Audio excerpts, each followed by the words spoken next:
I quit my job at 47. What happened next shocked everyone, including me. I still remember the exact moment I decided to quit. It was a Tuesday morning, and I was sitting in my gray cubicle on the 14th floor, staring at the same spreadsheet I'd been working on for 3 years. My coffee had gone cold. My back ached. And somewhere between cell D47 and E48, I realized I'd become a ghost in my own life. 22 years. That's how long I'd worked at Henderson and Associates. I started fresh out of college, eager and ambitious, convinced I'd climb the corporate ladder and make something of myself. I'd climb sort of middle management, decent salary, a parking spot with my name on it. Everyone told me I was lucky. My wife reminded me about the mortgage, the kids' college funds, the retirement plan that was finally starting to look respectable. But that Tuesday, something broke inside me. Or maybe something finally woke up. I walked into my boss's office without an appointment. Gerald looked up from his computer, annoyed at the interruption. I didn't sit down. I just said it. I'm done. I quit. The words felt foreign in my mouth, like I was speaking someone else's truth. But they were mine. Gerald laughed. Actually laughed. He thought I was joking. When he realized I wasn't, his face changed. He tried everything. More money. A promotion. A corner office. But I was already gone. I'd been gone for years. I just finally had the courage to leave.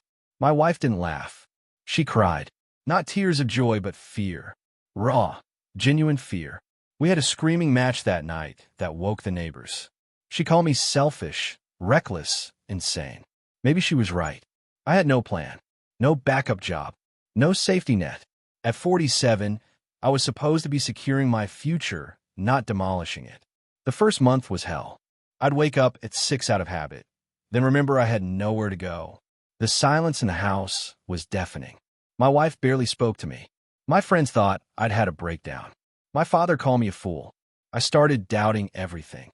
Maybe I had made a catastrophic mistake. Maybe I'd thrown away everything for nothing. Then something strange happened. I started noticing things. The way morning light hit the kitchen window. The sound of birds I'd never heard before because I'd always been rushing out the door. I took walks.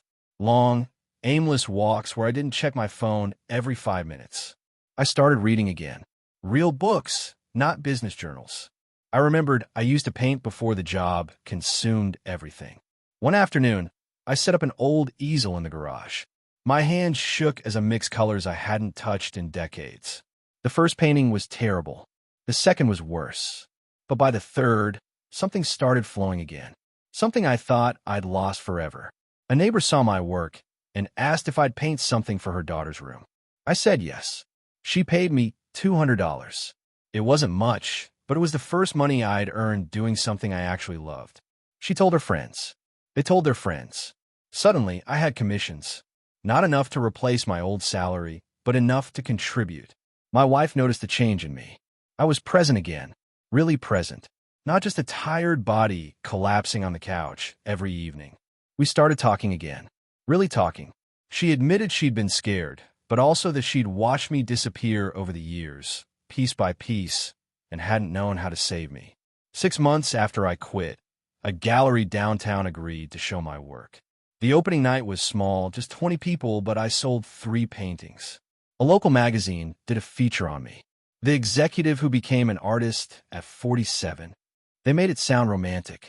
They didn't mention the fear, the fights, the nights I couldn't sleep wondering if I destroyed my family's security.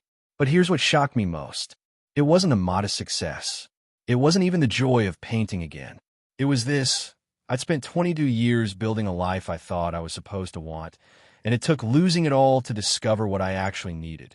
I'm not rich now. My retirement account took a hit. We had to make sacrifices. But every morning, I wake up excited about the day ahead. My kids tell me I'm different now. Happier. More alive. My wife says she got her husband back. Would I recommend everyone quit their job at 47 with no plan? Absolutely not. It was reckless and terrifying, and we're still recovering financially. But would I do it again? In a heartbeat. Because sometimes the biggest risk isn't jumping. It's staying in a life that's slowly killing you, one spreadsheet at a time.